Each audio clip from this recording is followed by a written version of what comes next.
o que tem de filho do diabo mercenário atrás de púlpito hoje engravatado, de Bíblia na mão pregando, falando Jesus, Jesus, o que tem hoje é impressionante. Parece que Pedro estava assistindo uma televisão.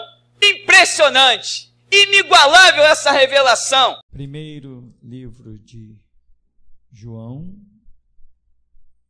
capítulo 2, verso 18, diz assim: Filhinhos, esta é a hora derradeira, e assim como já ouvistes que o anticristo está chegando, já agora muitos anticristos têm surgido. Por isso, sabemos que esta é a última hora. Eles saíram do nosso meio, mas na realidade não eram dos nossos, pois se fossem dos nossos, teriam permanecido conosco. O fato de terem nos abandonado revela que nenhum deles era realmente dos nossos. Entretanto, vós tendes uma unção que procede da parte do Santo, e todos tendes pleno conhecimento. Portanto, não vos escrevo porque vos falta o conhecimento da verdade, mas justamente porque a conheceis, e porquanto nenhuma mentira tem origem na verdade. Amém, irmão? Podeis sentar. Irmão, essa epístola de João é de um caráter profético fantástico. Esses escritos do apóstolo João, que João escreve lá, o evangelho de João, né? Mateus, Marcos, Lucas e João também, o mesmo João, segundo os estudiosos, que é o que nós temos, é o que outros estudaram e passam para a gente, muitas vezes. Também essa primeira, segunda e terceira epístola de João aqui, essas cartazinhas pequenas, foram escritas pelo mesmo João, chamado João Evangelista. E olha só quando João diz assim: esta é a hora derradeira, e assim como ouvistes que o anticristo está chegando, já agora muitos anticristos têm surgido. Por isso sabemos que esta é a última hora. Ou seja, ele não está dizendo, olha, estamos na última hora porque é agora, acabou a história. Não, ele escreveu isso já tem quase 2000 anos atrás. Mas ele escreve, ele diz assim, muitos anticristos já têm surgido. Ora, o anticristo é um só. E o anticristo em si não se levantou ainda. Mas ele identifica que essa operação do mal, ela vem tentando se levantar. Nós tivemos homens na sociedade que foram considerados os verdadeiros anticristos, mas não eram. Tivemos um tal de Antíoco Epifano, que sacrificou porcos nos altares dos judeus. O homem foi uma coisa... Qualquer um que olhasse para aquele homem dizia, aquilo ali é um anticristo, é o diabo encarnado. O homem fez coisas que ninguém imaginou que alguém se preocupasse em fazer. Tivemos Hitler. Ora, quem olhasse para Hitler não diria que ali estava o diabo personificado. O diabo estava ali, mas ainda não estava se cumprindo a profecia que fala do levante do anticristo. Porém, Hitler é mais um classificado aqui na profecia de João. Muitos anticristos se têm levantado. Tivemos homens na Rússia, Karl Marx. Karl Marx era horrendo. Filho de pais crentes, o pai dele morre, ele fica revoltado contra Deus. No que ele fica revoltado contra Deus, o diabo disse, opa, essa é minha brecha, se aproximou, e Karl Marx era um homem possesso de uma maneira horrenda. Você lendo os livros que se tem a respeito dele, são coisas descritas realmente, então muitos anticristos se têm levantado. E João diz, é a última hora, ou seja, pelo que ele entende, ele está dizendo, o mundo já está caminhando para o seu desfecho. E claro, né, irmão, se o Filho de Deus já havia pisado no mundo, já não restava mais muita coisa. Depois de Deus enviar o seu próprio Filho, o que teria de maior glória para ser feito? Quem mais teria de maior glória para ser enviado? Ninguém. O advento de Cristo marcou o máximo de Deus. Amém? Não surgiria nada maior que o próprio Filho de Deus na terra, não surgiria nada mais grandioso que aquilo ali. Então João diz assim: epa, o Filho de Deus esteve entre nós, não tem nada maior que isso para surgir. Então daqui para frente é contagem regressiva. Irmão, há 2000 anos estamos em contagem regressiva. Pelos cálculos não exatos, vou dizer, mas, por exemplo, o tempo da igreja, que são 2000 anos dados por Deus, ela tem que se cumprir. Vamos dizer, se Jesus fundou a igreja recebeu a mensagem completa após a ressurreição de Cristo. Como se acreditam os estudiosos, a maioria, porque não todos, a maioria acredita que Jesus partiu da terra com 33 anos de idade, outros acreditam mais, tem diferença de opiniões, mas enfim, com 33 anos Jesus partiu e deixou a sua igreja fundada. Então a igreja tem que durar até 2033. Mas isso se a igreja não tivesse perdido nenhum detalhe, né? Porque Israel não deveria entrar na terra prometida. Quando saiu do Egito, não chegaram no limiar da terra prometida, estavam prestes a entrar, mas depois que estavam prestes a entrar, perderam ainda quanto tempo? 40 anos. E você acha que a igreja não perdeu nada? Nós poderíamos estar aqui dizendo, Jesus volta em 2033. Mas eu creio que a igreja perdeu. Então eu continuo dizendo, Jesus volta em 2070. Que tal qual Israel perdeu 40 anos, a igreja, que é o retrato de Israel, deve ter perdido em dispensações pelo menos uns 40 anos. Mas, vamos caminhando. Não importa quando Jesus voltará. O que importa é que eu estou preparado para ir ao seu encontro. Amém, meu? Porque mesmo que ele não venha, uma coisa é certa, eu vou. Então eu não estou me preparando para encontrar Jesus na terra, eu estou me preparando para encontrar Jesus no céu. Se ele vier hoje, estou pronto. Se ele vier daqui a 10 anos, eu tenho que estar pronto. Como sempre os pregadores disseram, viva o teu hoje como se Jesus fosse retornar na meia-noite desse dia. Você tem que estar preparado. E muita gente olha e diz assim, não, Jesus não vai voltar agora não, eu acho até que eu vou morrer e Jesus não vai ter voltado. Detalhe, quando você morrer, Jesus voltou para você, porque você vai ter que encontrar com ele. Então esteja pronto para o dia da sua morte, porque você vai morrer. Ou não, vão inventar o elixir da vida, né, irmão? Vão te congelar, que nem lá nos Estados Unidos, né? E não, tu não vai morrer.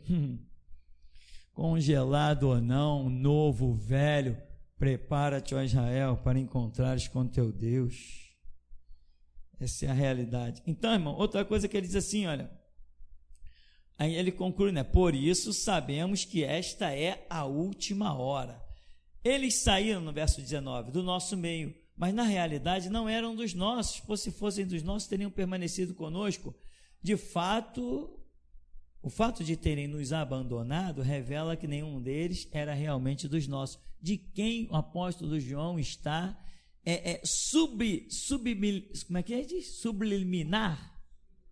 subliminarmente, de quem João está falando? Dos apóstatas. Estavam no nosso meio, mas saíram do nosso meio. Ele está falando, profetizando sobre a apostasia, que vem Paulo e vem Pedro e usam a palavra apostasia. Eles usam claramente termos que nos dá a entender da apostasia, aqueles que tiveram a fé, mas a negaram.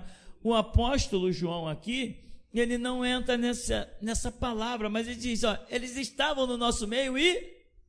Você tem visto isso, irmão? O que é estar no nosso meio? É estar aqui, dentro de um quadrante de muros e paredes? Não. Estar no nosso meio significa ser participante das virtudes do século vindouro, do dom da graça do Espírito Santo, ter pertencido ao reino de Deus. Isso significa ter estado em nosso meio, porque nós somos membros uns dos outros, somos um só corpo de Jesus Cristo. Então você identifica que muitos saíram do nosso meio? Olha aí, igrejas imensas, mundial do poder de Deus, saíram do nosso meio, do meio do reino. Igreja Universal do Reino de Deus, saíram do nosso meio. Internacional da Graça, saíram do nosso meio, do meio do Reino de Deus, do mover do Espírito. Batista, saíram do nosso meio.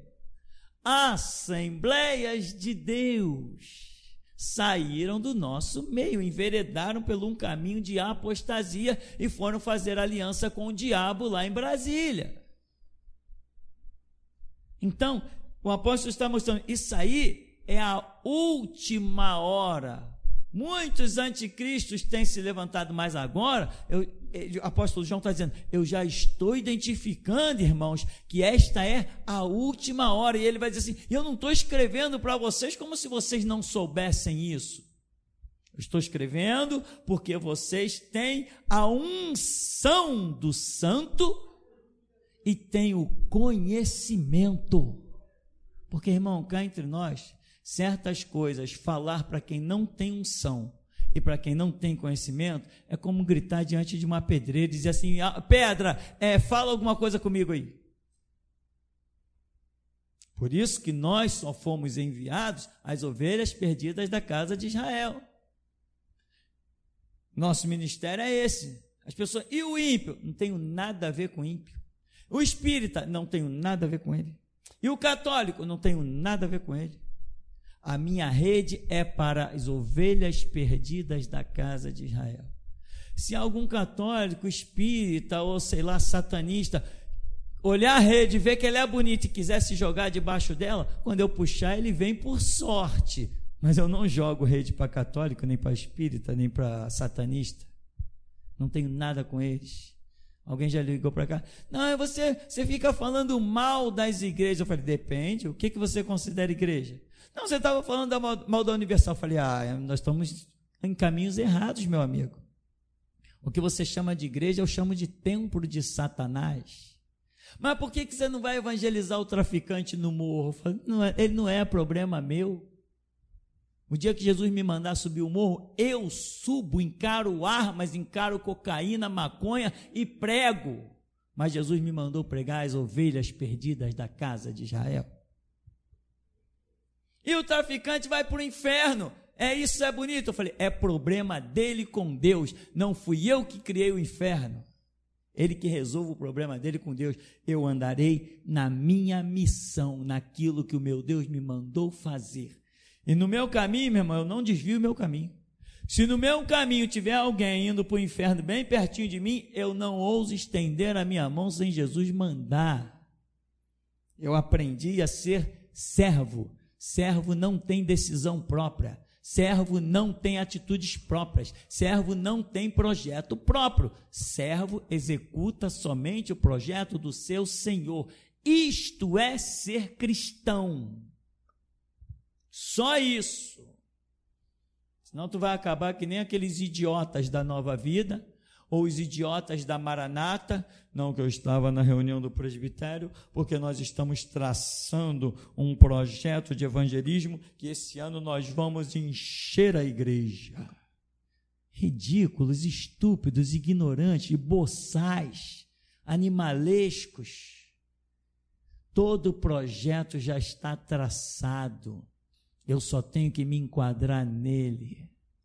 Todo o projeto já está feito. Eu não faço projetos nesse reino, eu apenas cumpro os projetos do meu Senhor. O papo é esse de fomos traçar um projeto de evangelismo. Eles traçaram seus projetos de evangelismo. E hoje eu olho para o Deus da Maranata, o Deus da Nova Vida, o Jesus que eles têm lá, eu olho para aquele Jesus e digo assim, eu cuspo na tua cara. É esse o Jesus da Maranata, o Jesus da Nova Vida, uma vagabunda qualquer. De tanto projeto que eles traçaram, Jesus ficou do lado de fora batendo. Ei, tem alguém me ouvindo aí? Eis que eu estou à porta e bato. Se alguém ouvir a minha voz, aqui ele não bate na porta, meu irmão, aqui é dele. Aqui ele manda, aqui ele fala, aqui ele dá ordem, e aqui a gente executa. Depois que ele falar, a gente executa. Aqui não tem projetos humanos. Até uma obra para fazer aqui, pode ter dinheiro, pode ter o espaço, pode ter o recurso que for. Os irmãos chegam, pastor, vamos fazer. Só quando Jesus disser. Pode ter o dinheiro, pode ter tudo. Mas não faremos nada se Jesus não disser. E já entrou alguém aqui, não, pastor, mas também não é assim, né? Deus já deu o recurso, Deus já está dando a condição, a gente tem que fazer para a glória de Deus. Eu falei, negativo. Eu sou nascido e criado nesse endereço, o terreno esteve aí o tempo todo. Eu tinha 13 anos de cristianismo e jamais ousaria fundar uma igreja nesse lugar. Quando ele disse, vai para a tua casa e funda a minha igreja, eu vim e fiz, e o resultado está aí. Se eu dei o primeiro passo ouvindo o Todo-Poderoso, por que daria o segundo sem ouvi-lo? O nosso Deus é morto, é mudo. Ele fala, amém? Foi a oração aqui, ó. Ó, tu que fizeste os ouvidos, porventura não ouves? Tu que fizeste a boca, porventura não falas? Fala sério, meu irmão, eu aprendi a andar com Jesus. Eu e o Pai somos um. Eu conheço os projetos que estão no coração do Pai. E o principal projeto do Pai é que eu apenas lhe obedeça. Como servo cego, surdo e mudo. Ele fala aqui dentro e eu ando naquilo que ele manda. E assim, é assim que eu digo, não inventaram a arma para me matar. Porque eu sei que ando com ele e sei que ele anda comigo. Eu sei que ele me fez uma promessa. Tu cuida do que é meu, eu cuido do que é teu. A minha vida não é minha, a minha vida é dele. É ele que cuida da minha vida. E ele me disse claramente, como disse para todo mundo que entender. Naquele dia, vocês vão entender que eu estou em vós e vós estáis em mim. Eu já entendi isso. Eu já entendi. Então fica aqui, deixa eu repetir. Não inventaram a arma capaz de tirar a minha vida. Não inventaram. Tem outro pastor por aí que diga isso? Os pastores estão usando segurança por aí, então? Se eles andam com segurança, significa que eles têm medo da morte. Eu não tenho. Então, meu irmão, o apóstolo João deixa essas dicas aqui tremenda, né? E ele diz, eu não escrevo para vocês como se vocês tivessem falta de conhecimento da verdade, mas justamente porque vocês conhecem. E porquanto nenhuma mentira tem origem na verdade. É o que João está dizendo para a igreja a quem ele endereça as suas cartas e epístolas. Agora, irmão, tem um detalhe aqui que é fantástico. Ele diz no verso 20, vós tendes uma unção que procede da parte do Santo, e todos tendes pleno conhecimento. Irmão, você sabe que foi aberta aqui nesse ministério uma dispensação em que a verdade que era nua e crua, ela agora não tem nem mais nome, amém? Agora não tem nem mais nome. Agora, se Deus quiser falar o teu nome, Ele vai falar. Sempre Ele querendo, Ele pode. É que Deus se limita por alguns conceitos que a gente tem, mas agora, irmão, acabou a brincadeira. Se é que tinha brincadeira, irmão, acabou. Ou você é, ou você não é. A tua palavra vai ser sim, sim, ou vai ser não, não. Mas tu aqui, tu não vai mais brincar. Se estava brincando, tu não vai brincar. Agora aqui Deus vai dar nome mesmo, vai falar mesmo. E se você se sentir constrangido, se sentir ofendido, irmão, aquela porta é bem grande, tem 4,50 metros ali. A entrada que você usa é a saída que você vai usar. Amém?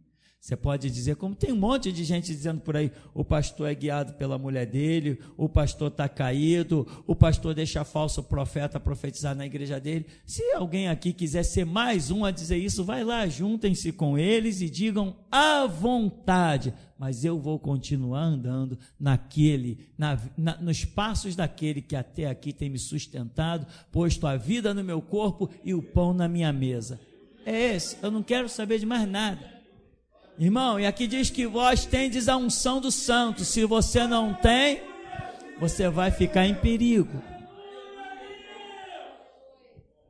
Vocês têm unção do santo, vocês têm o pleno conhecimento. Todo mundo que entra nesse lugar, todos são testemunhas que eu digo. Vai estudar.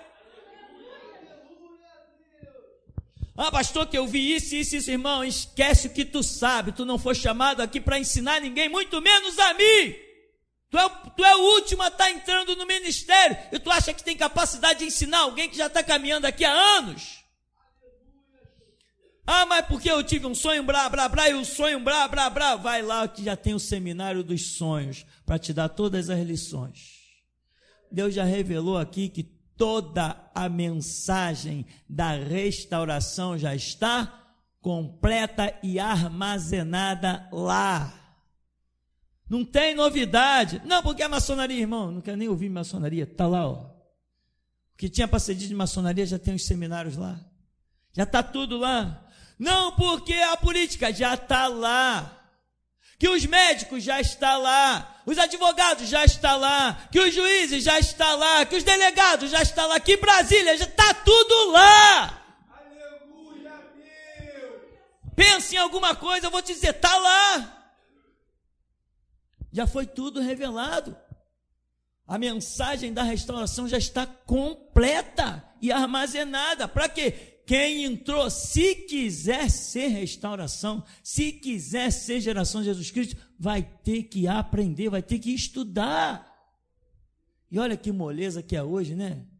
Você compra um celularzinho aí, paga em 12 vezes, armazena todo o seminário aí, todas as mensagens. Quem tem aí todos os seminários e todas as mensagens armazenadas? Quem tem? Aí, quantas mãos aí levantando? Então não é nem bicho de 7 cabeças. Na minha época, meu irmão, eu tinha que caminhar catando milho pela estrada. Hoje você acessa uma internet, está tudo lá à sua disposição. Até os sinais dos céus estão à sua disposição. Aproveite, irmão, seu tempo é esse. Então, irmão, vós tendes a unção do santo, a unção que procede da parte do santo, e tendes pleno conhecimento. E aí, irmão, que você tem que entender, é a última hora. Se você não tiver a unção e não tiver o conhecimento, você não tem Deus. Você não tem nada. Não tem nada. Eu gosto de ver, às vezes, a gente está por aí de bobeira, né? Final de um culto, uma festa, os irmãos encostam, o assunto é sempre Bíblia. É sempre Deus, coisa espiritual. Eu digo, a boca fala do que está cheio no coração. Amém, meu irmão? Eu quero trazer à memória o que me dá esperança. Então, eu fico feliz de ver isso. Fico feliz. Vou mencionar de novo. Outro dia estivemos na casa do irmão Paulo Sérgio, já tem uns tempinho atrás, e nós sentamos lá no chão para bater um papo. E foi mais de 8 horas de papo. Rindo, brincando, contando piada e Bíblia. Rindo, brincando, contando piada e Bíblia. Bíblia. E Deus revelando, mostrando que estava no negócio. Uma glória tremenda. Então, há um memorial, né? Diante de Deus, daqueles que falam das grandezas de Deus, daqueles que falam das coisas concernentes ao Espírito, à justiça de Deus. Mas aqui está dizendo, é a última hora. Irmão, e é a última hora. Quer ver como é a última hora?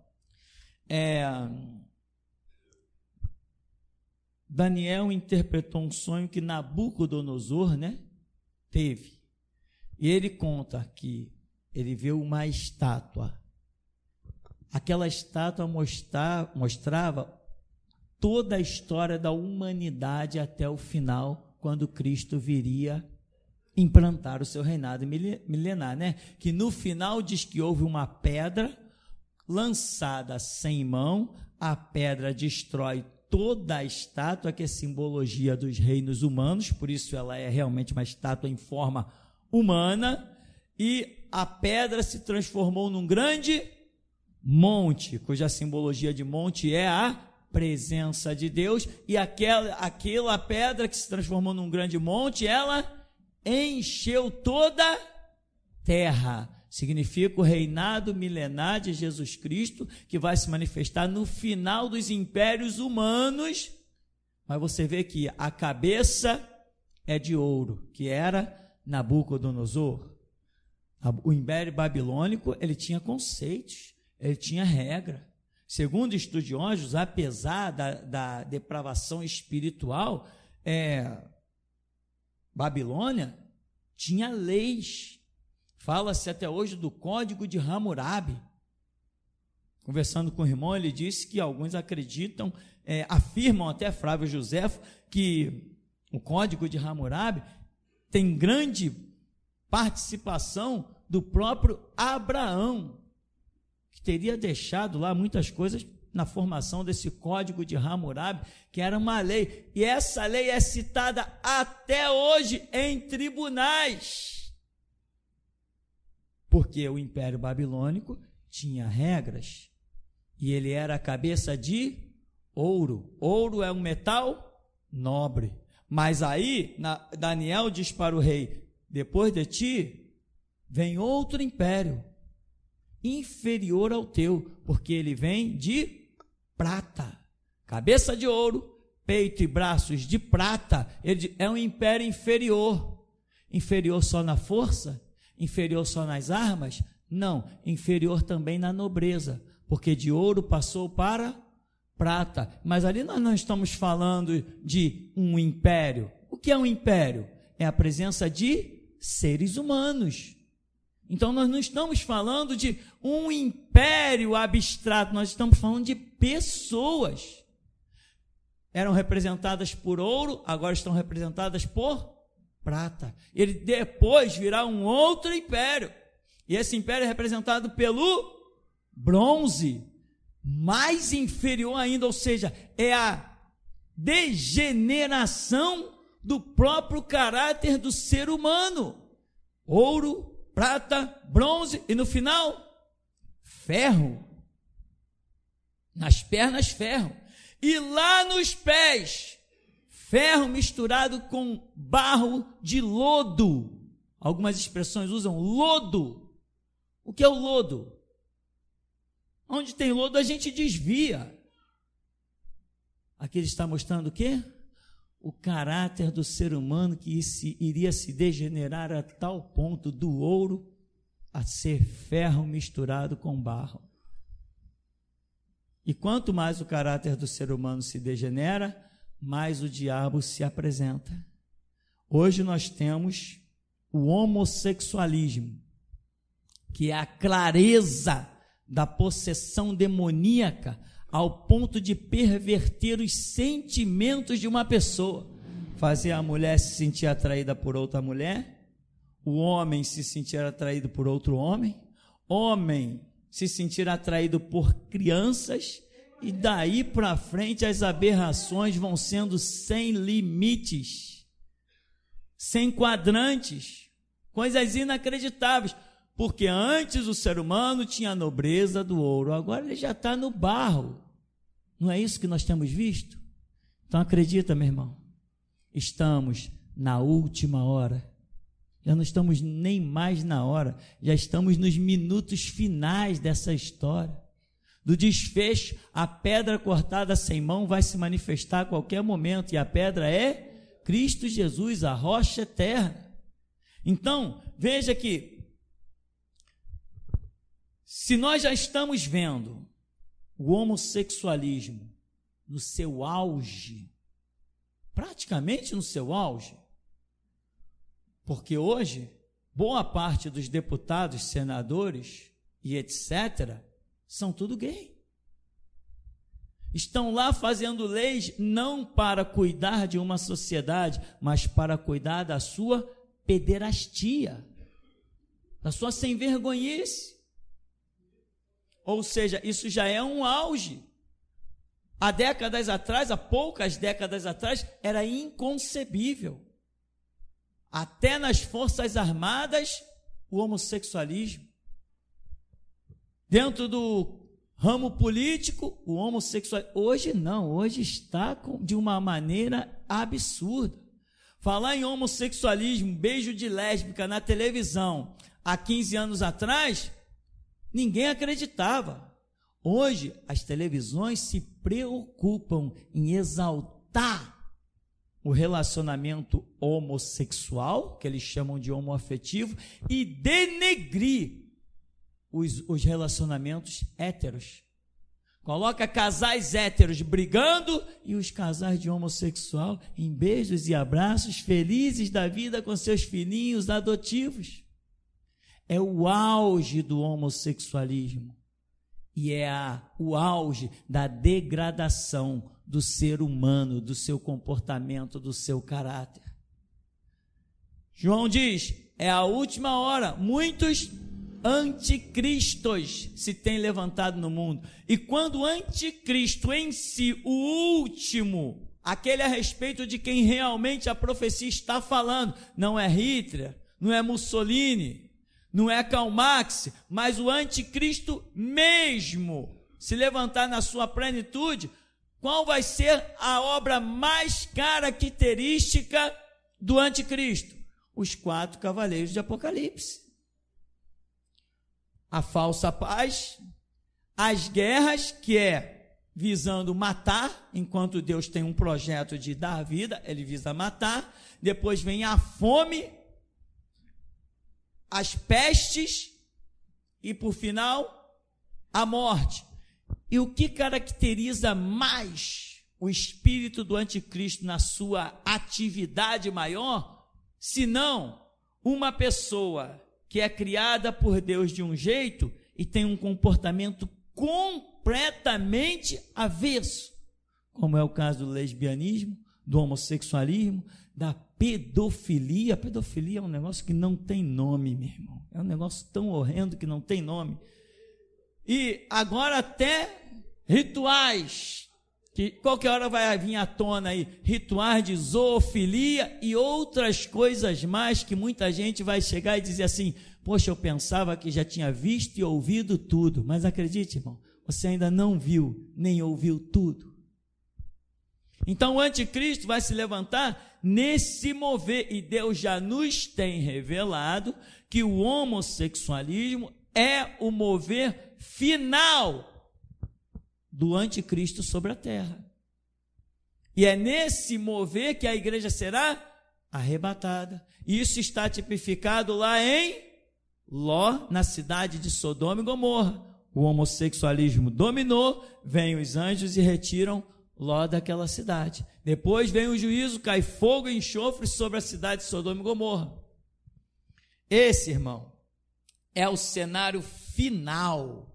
Esses são os últimos dias em que Pedro escreve dizendo que nos últimos dias viriam escarnecedores. Você tem visto escarnecedores? Você já viu a parada gay? O que eles fazem no meio da rua com todos os símbolos religiosos? Com aquilo que para algumas religiões representam o Deus criador dos céus e da terra? Vocês já viram a que nível o escarnecimento deles chegou? As suas blasfêmias horrendas. Antes você achava que o catolicismo era uma blasfêmia. Hoje o catolicismo é café pequeno na blasfêmia contra a palavra e a verdade de Deus. O grupo dos homossexuais extrapolaram todos os conceitos nas blasfêmias. Teve agora, né, a tal da exposição do Santander. Tiraram a exposição porque não aguentaram a pressão da população. um monte de pessoas fechando as suas contas, gente pichando a agência do Santander, gente fazendo vídeo, rasgando o cartão do Santander, ameaçando invadir, ameaçando quebrar. Eles não aguentaram a pressão, tiraram. Mas apareceu um político, muito macho, né, irmão? Ele, tal de Jean Willis. Uma das encarnações da Pombagira está lá no Jean Willis, dizendo que o povo brasileiro não sabe entender, interpretar o que é cultura. Desde quando viadagem é cultura? Desde quando isso é cultura? Mas é isso que vai acontecer nos últimos dias. O grande levante das blasfêmias e do escarnecimento contra os princípios de Deus. As coisas que são santas e sagradas vão ser completamente zombadas, escarnecidas. Por quê? Começou na cabeça de ouro, hoje nós já estamos vivendo os pés da estátua, que é ferro e barro. O ferro é a política e o barro é a religião, que estão misturadas lá no final da estátua, nos pés. E não é isso que está acontecendo? Igreja e política não se misturou, aonde a igreja deixou de ser igreja, porque o nosso Cristo disse: aonde entrar política, eu saio. Então, meu irmão, veja bem, para você viver nesses últimos dias e você realmente ser geração Jesus Cristo, você tem que entrar no teu canto e procurar saber em Deus qual o caminho que você tem que trilhar para ser restauração, para ser alguém no centro da vontade de Deus. Você pode ignorar que é a igreja, você pode ignorar o que é o ministério, mas você vai entrar lá no teu canto e vai perguntar: Deus, como eu faço para estar no centro da tua vontade? Se Deus disser que é aqui, você volta para cá e senta aqui. Se Deus disser que é sei lá para onde, você faz aquilo, mas você tem que se preocupar com isso. Não caia no comodismo de entrar por essas portas. Não ouses pensar jamais que o que se processa dentro da tua cabeça venha de Deus. Não ouse. Eu tive uma ideia. Ter uma ideia é uma coisa e ter uma revelação é outra. Amém? Aqui eu não ando por ideias, eu ando por revelação. Entende? Eu tive uma grande ideia. Caramba, que ideia brilhante. O que eu faço com a minha ideia? Eu pego a minha ideia, levo para os pés de Jesus. Se Jesus transformar a minha ideia numa revelação, eu vou e executo. É assim que se anda com perfeição. É assim que não se tropeça. É assim que não cai nunca. É assim que você continua tendo peito de aço para desafiar o que vier pela frente. Outra coisa, irmão, outra coisinha. Geração Jesus Cristo é um nome convocado por mim. Eu sou o único líder de Geração Jesus Cristo. Não tem outro líder, não. Eu tenho visto umas coisas por aí, é que eu não ando mexendo em Face, e tem tempo que eu não mexo em Facebook. As coisas que você vê publicadas lá, eu passei a minha senha para outra pessoa, e essa outra pessoa é que publica algumas coisas lá no meu Face, que eu nem tempo para mexer no Face não tenho mais, eu não mexo no Face. Então, quando tem alguma coisa, eu digo para essa pessoa: por favor, publica lá. Eu passei o e-mail, a senha para a pessoa acessa e publica as coisas lá no meu Face, que eu não tenho nem tempo de estar ligando o PC, e eu não mexo em Facebook, por telefone, essas coisas eu não mexo. Então, eu não tenho muito tempo, mas de vez em quando alguém me manda alguma coisa. Olha o que eu vi, pastor, olha o que eu vi, pastor. Irmão, faça-me um favor. Antes de você usar o nome Geração Jesus Cristo, GJC, procura saber comigo, procura saber direitinho, né? Me mandaram esses dias uma coisa, a guerra da Geração Jesus Cristo e a IURD. Como é que é? Quem proclamou essa guerra? Eu? Ninguém me falou nada. Não existe nenhuma guerra entre Geração Jesus Cristo, nem ninguém. O que existe é quando Deus nos manda levantar e massacrar Nós vamos e massacramos. Deixamos massacrado e viramos as costas. É assim que funciona. Não, porque eu sou geração Jesus Cristo. Para você dizer que é geração Jesus Cristo, pergunta para mim primeiro, para ver o que eu acho de você. Esse ministério aqui não busca multidão. Nunca buscou. Esse ministério aqui não se vislumbra com número, porque número nós já aprendemos com Gideão. De 32 mil só sobrou 0,93, 300. De 32.300, mas os inimigos caíram. Eu não tenho ilusão de multidão. Eu não estou aqui, uma pessoa já me disse assim, não, fulano, beltrano, cicrano, afrano, não sei quem mais, trano, e trano, todo mundo quer voltar para a tua igreja, mas disseram que você não deixa. Eu falei, não deixo mesmo. Você deveria deixar, quanto mais gente, melhor. Não, aqui quanto mais servo, melhor. Gente, não. Gente, vai para a igreja católica, vai bater cabeça para o tranca-rua, para Maria Padilha, para o Exu, vai para a Batista, vai para a Assembleia. Não, aqui é lugar de servo, não de gente. O conceito de gente para mim é muito vago. Não, mas aí as pessoas vão ver que realmente você tinha razão. Essas pessoas saíram falando, mas voltaram com o rabinho entre as pernas. Ela que pegue o rabinho delas e vá para o inferno. Para cá, não. Esse ministério aqui, irmão, tu nunca viu uma coisa igual a esse ministério. Nunca tu viu. Tu nunca conheceu um pastor como eu. Tu nunca conheceu um homem de ferro como que tem dentro de mim. Tu nunca conheceu. Eu não tenho família. A minha família são os que fazem a vontade do meu Pai que está nos céus. Não tenho família, não tenho parente, eu não tenho filho, eu não tenho pai, eu não tenho mãe, eu não tenho nada. A minha família são os que têm o mesmo espírito que eu. Essa é a minha família. Então, meu irmão, eu fico olhando aí, outro dia eu estava lendo uma coisa, não sei o que no campo de batalha, geração Jesus Cristo. Eu falei, não me lembro de ter convocado o exército, não lembro agora o que falei lá, não me lembro de ter convocado o exército para nenhuma batalha. Irmão, geração Jesus Cristo é um nome convocado só por mim. Só por mim.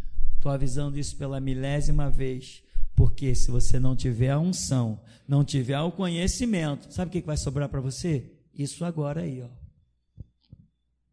Porque eu sou amigo de todo mundo, mas não tenho amizade acima da verdade. Eu não tenho. Eu posso ir dentro da tua casa, comer na tua casa, dormir na tua cama, mas na hora da verdade, nós vamos saber quem somos nós. Não tem negócio. Tá, meu irmão? Ninguém é geração Jesus Cristo porque pegou uma camisa dessa de R$15 e botou no peito. Você é a geração Jesus Cristo quando você seguir a direção da geração Jesus Cristo. Você só faz parte de um exército quando você executa o comando, as ordens do comando daquele exército. Se você não executa as ordens do comando daquele exército, você é considerado o quê? Desertor. Desertor vai para o tribunal. Como é que chama o tribunal dos desertores? Tribunal militar, né? E aí pode ser condenado, em alguns países, até a morte. Não sei como é que é no Brasil, porque de militarismo eu só entendo que a farda é verde. E assim mesmo eu me engano, que às vezes tem umas que não são. Fazer parte, meu irmão, de um grupo é seguir o comando desse grupo. Não coloque o nome dessa igreja em confusão lá fora. Outro dia eu estava também me mandando, aqui ó, eu vi isso, eu vi aquilo, eu falei, eu até coloquei alguma coisa lá no grupo, irmãos, peguem leve, vocês estão se expondo, estão se denegrindo, Brá, brá, brá, guerrinha aí, brá, brá, brá. É assim que vocês me veem? Tem gente querendo ser maior do que eu. Quando chegar o seu tempo, você vai ser, meu irmão. Chegar o seu tempo, se eu tiver que me curvar aos seus pés, eu me curvarei, porque tenho humildade para isso. Eu aprendi. Melhor coisa mais vale como é que diz a Bíblia? Melhor obedecer do que... Se Jesus me disser aqui agora, eu não quero mais você nesse púlpito, eu digo, quem é, Senhor? É o fulano. Está aqui, meu irmão, a partir de hoje a igreja é tua. Eu não quero ser nada, eu apenas quero servir. Tudo que eu sempre pedi na vida é servir, nunca ser nada. E Jesus me levou a ser hoje o seu principal homem sobre todo o globo terrestre. É conosco que ele conta para as coisas mais estonteantes. Aquela passeata contra assassinato, pedofilia, estupro. Nenhuma igreja jamais fará aquilo. Somos os únicos. E por isso somos o que temos a unção, o que nos é revelado o conhecimento, o que nos é dada a graça, a libertação, as curas virá para nós, porque é conosco que Deus conta. Agora, irmão, não use o nome Geração Jesus Cristo aonde eu não te autorizei. Não use. Diga que é você. Não, porque eu me levantei contra não sei o quê, eu fiz não sei o quê, eu, servo de Jesus Cristo, fiz, aconteci. Agora, se você usar Geração Jesus Cristo, vai parecer que eu estou contigo naquele negócio. Eu não estou. Eu só estou no negócio que Jesus me manda entrar. Não, pastor, ali está um inimigo da igreja, eu vou pisar na cabeça dele. Quem foi que disse? Jesus mandou pisar na cabeça dele? Tem uns que Jesus quer que fiquem de pé, meu irmão. Davi podia ter matado seus inimigos. Não matou. Deixou para Salomão. Temos que aprender a seguir a direção. Direção. Nós não andamos fora da direção. Então, meu irmão, é a última hora. Os sinais estão aí. E para completarmos, Deus aqui agora está falando de arrebatamento. Está falando de martírio. É isso que Deus está falando toda hora em nosso meio. Arrebatamento, martírio. Brigas ferrenhas contra o sistema. Deus já mostrou, está até no estudo em 2070, o rei voltará, mostrou a briga que o ministério vai ter contra o homossexualismo. Eu estou esperando a hora. Eu estou esperando a hora. Viu esses vídeos todos que nós temos feito aí? Imagina se nós, a hora que Deus nos der a direção de fazer esses vídeos contra os homossexuais, vai chegar a hora. Ainda não é, mas vai chegar. Pode ser amanhã, pode ser daqui a um ano. Eu não sei, mas eu sei que vai chegar essa hora. E quando chegar essa hora, vai ser pura homofobia. Vai ser pura essência da homofobia. Você tem ideia da guerra que está preparada para nós? Ah, mas o homossexualismo é contra Deus, a palavra discrimina, vamos fazer, não vão fazer nada, porque há um comando que vem do alto, há um Deus que manda nisso aqui. Geração Jesus Cristo é um nome que só é convocado pelos meus lábios. Eu sou Geração Jesus Cristo. Diz a Escritura, examine-se, pois, cada um a si mesmo. Toma do cálice. Não é o cálice da Santa Ceia, não, é outro. Toma do cálice. Para ser Geração de Jesus Cristo, tem que tomar o cálice. Cálice da humildade, cálice da humilhação. Tem que tomar o cálice. Cálice do sofrimento, de pagar o preço. Tem que tomar o cálice. Tem que se humilhar debaixo da potente mão de Deus para seu tempo ser exaltado. Esse ministério, meu irmão, não é brinquedo. Os teus olhos contemplarão quantos baixarão a sepultura? Porque o Deus desse ministério vai matar. E quando fizer, eu vou escrever no meu carro, justiça feita, e vou rodar por aí. Estou esperando a hora. Só fazemos o que Deus nos manda. Só andamos na direção. Agora, é a última hora. Entramos na última hora. E já que entramos na última hora, meu irmão, não tem tempo para conversinhas. Irmão, vou repetir mais uma coisa aqui. Hoje é o dia do repeteco. Já falei nesse ministério. Se você vai se meter em alguma situação, em algum negócio, e você não procurou orientação espiritual, sacerdotal, vá em paz, vai com Deus e seja feliz. Mas se você quebrar a cara, por favor, não me mete mais no terror. Não vem tratar comigo daquilo que você já foi pela tua própria vontade, pelo teu próprio querer, pelos teus próprios desejos, pela tua própria emoção, pelos teus hormônios, pela tua sabedoria. Agora tu quebrou a cara, tu vem aqui. Irmão, eu sou uma pessoa ocupada.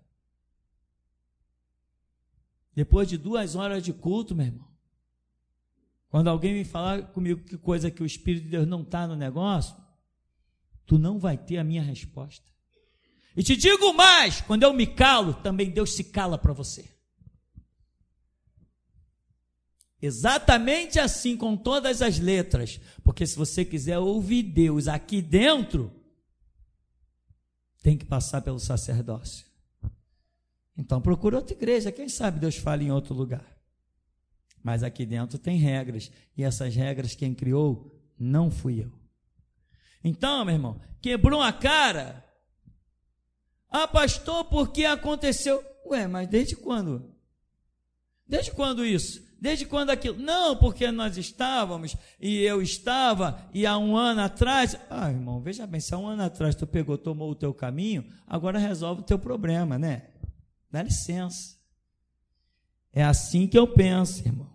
Agora, quem chega desde um princípio, não, pastor, que eu estou pensando nisso, aí Deus dá a direção, ó, irmão, faz isso, isso e isso. Se Deus começa falando, Ele vai falar até o fim. Mas se Deus começa se a história começa com Deus jogado de lado, também Ele vai ficar de lado até o fim. Amém, meu irmão? Não esqueça, geração Jesus Cristo não é vestir uma camisa, é morrer por ela. Geração Jesus Cristo não é estar dentro de um templo, é fazer como fizeram os judeus quando um novo governador chegou lá na Judéia.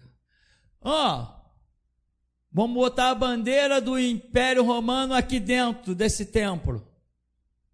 Os sacerdotes judeus chegaram e disseram assim, não vai profanar o nosso templo. Não, vamos, soldados, peguem. Os sacerdotes saíram, disseram, não vai botar a bandeira de Roma aqui dentro do templo. Estavam em cativeiro, hein? O governador falou assim, se vocês ficarem na frente, eu vou matar todos vocês à espada. Eles chegaram, se prostraram de joelho e disseram, não precisa esforço, eu estou oferecendo a minha cabeça, pode cortar o meu pescoço. Todos eles vieram e se prostraram, pode cortar o nosso pescoço, mas se nós estivermos de pé e vivo, bandeira aqui dentro não vai ficar. Não é quem está dentro de um templo que faz parte da glória, é quem defende o templo com seu próprio sangue. O imperador viu a determinação. Depois falaremos sobre esse assunto. Depois foi e não voltou mais. Amém, meu irmão? Seja esperto, seja sábio, inteligente. Ora, busca e para de blá em rede social. Pô, faça-me o favor, meu irmão. Você é crente, não é fofoqueiro. Você é cristã, não é fofoqueira.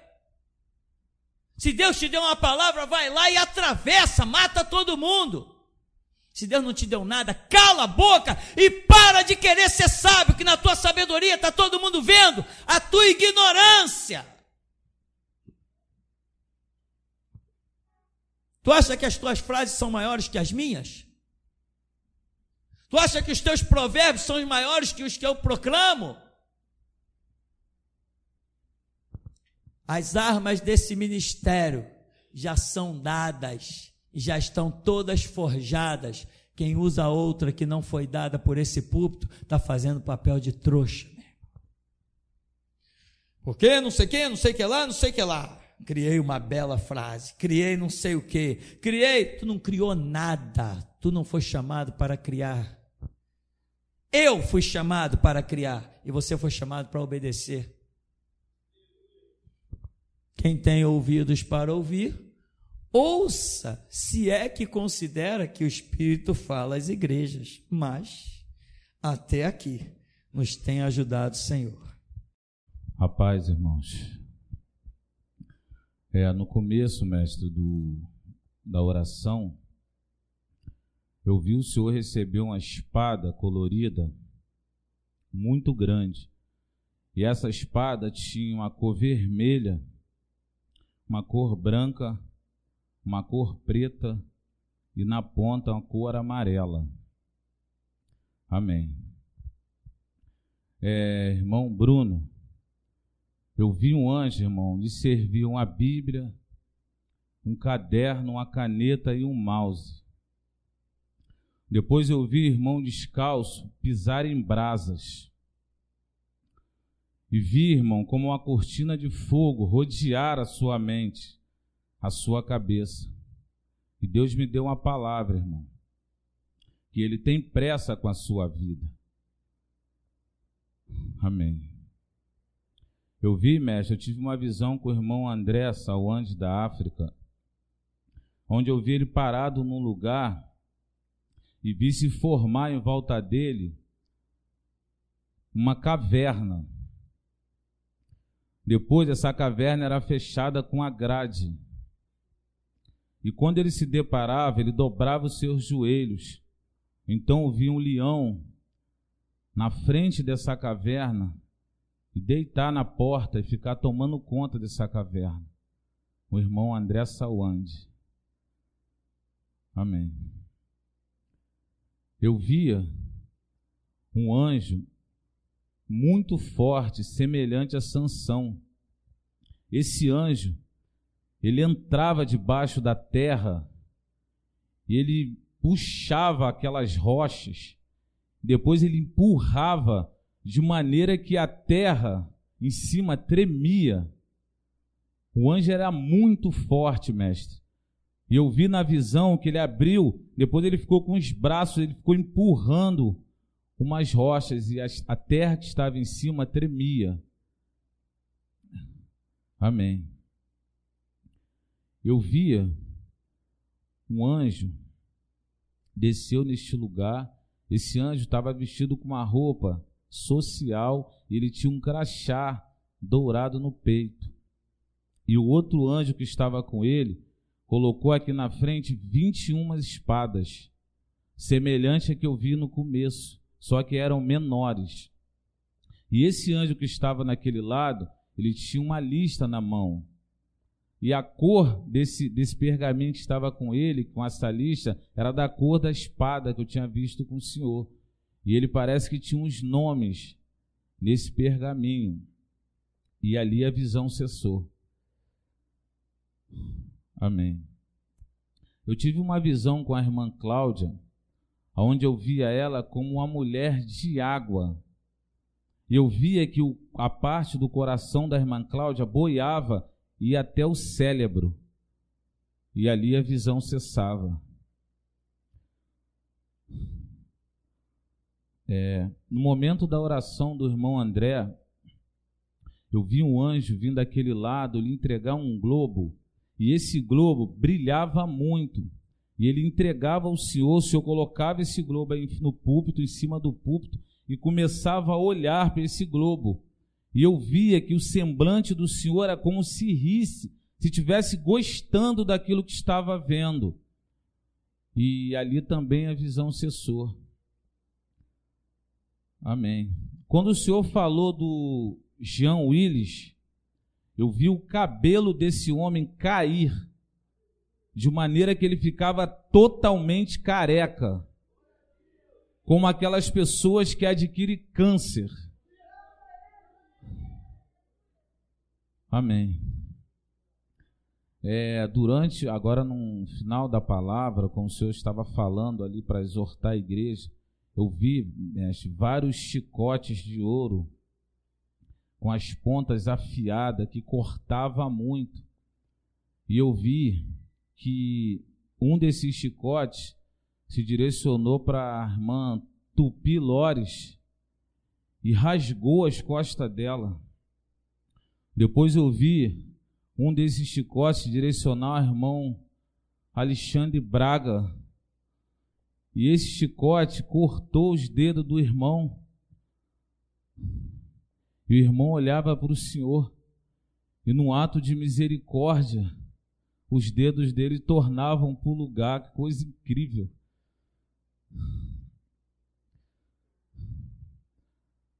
Quando o Senhor falou naquele mover que obedecia, que era cego, surdo e mudo, eu vi o Senhor transformar num astronauta, mestre, se vestir como um astronauta.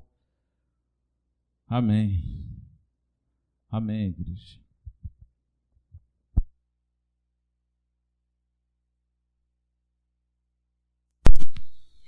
Assim que começou o culto, quando o Senhor falou que precisávamos consertar as nossas vidas, nesse momento eu vi uma caixa se abrindo no meio da congregação, uma caixa grande que pegava todos. E assim fala Deus: eu abrirei o segredo de muitas vidas no meio de todos, para que todos vejam, porque essa é a hora.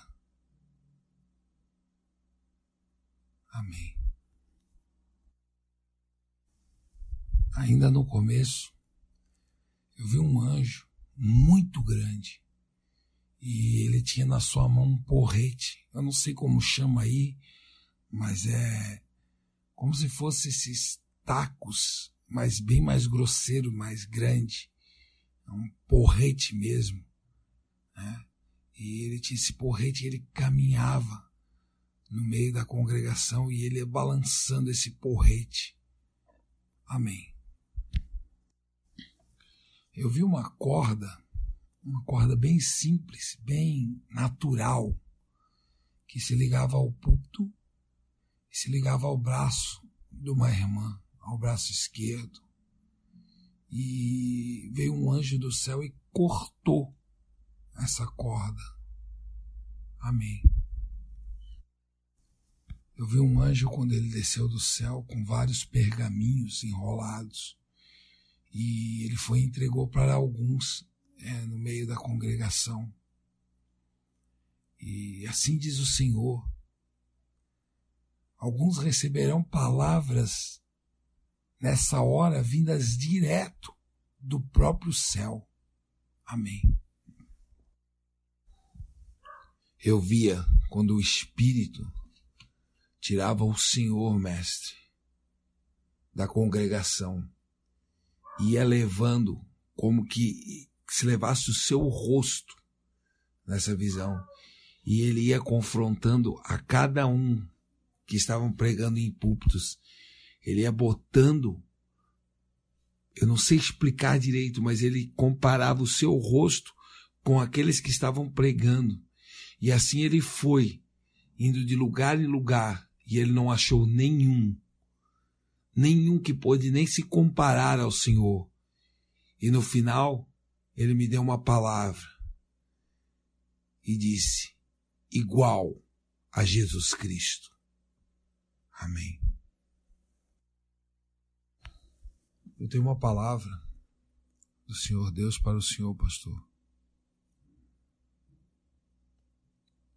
Eu te levantei e te pus num alto e sublime trono, E te falo eu, ainda não terminei. Tu passarás por provas, mas eu te colocarei no final delas, num lugar onde tu nunca imaginasse estar, porque eu vi que posso colocar em teus ombros toda a responsabilidade que procurei colocar num homem. Assim diz o Senhor.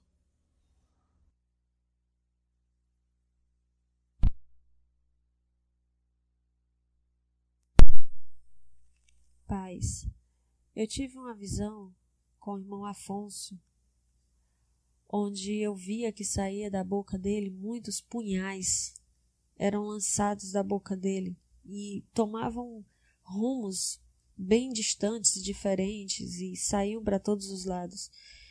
E eu vi quando um anjo, ele foi caminhando e se posicionou, irmão, à sua esquerda. E esse anjo vinha com algo nas mãos que eu não conseguia identificar aquele objeto.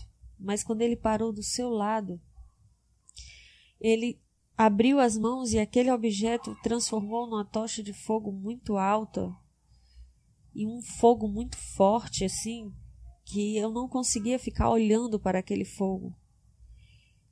E ele colocou parte daquele fogo, ele encostou na sua boca. E aquele fogo foi como se ele tivesse entrado para dentro do seu corpo. De repente, os punhais que vinham, eles saíam com fogo. Já saíam eles envolvidos em fogo. Aqueles punhais já não saíam só os punhais, saíam os punhais envolvidos no fogo. Foi o que eu tenho uma palavra de Deus para Tupilores. Assim te diz o Senhor: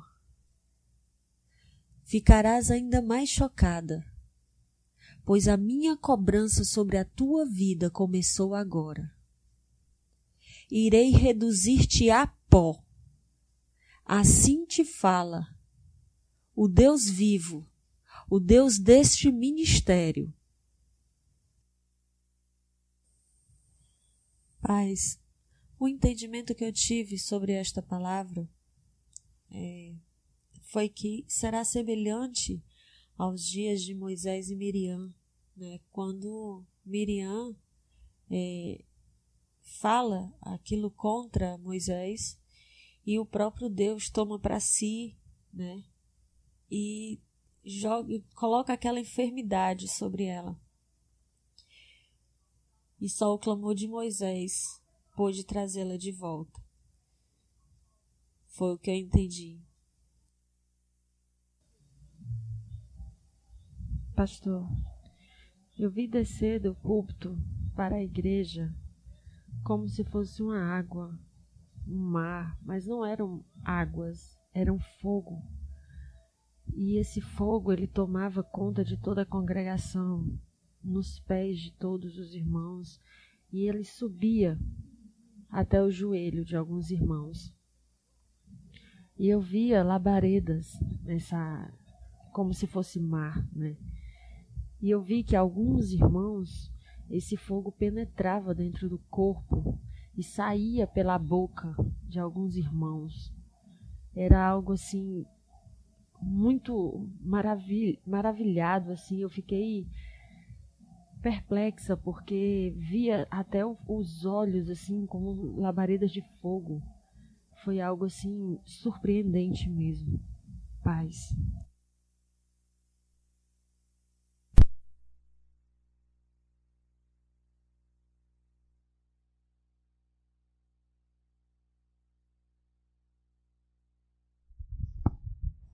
Bendito Deus eterno Pai, nós graças te damos, Senhor, por tuas grandes obras, que são mais do que o que se pode contar.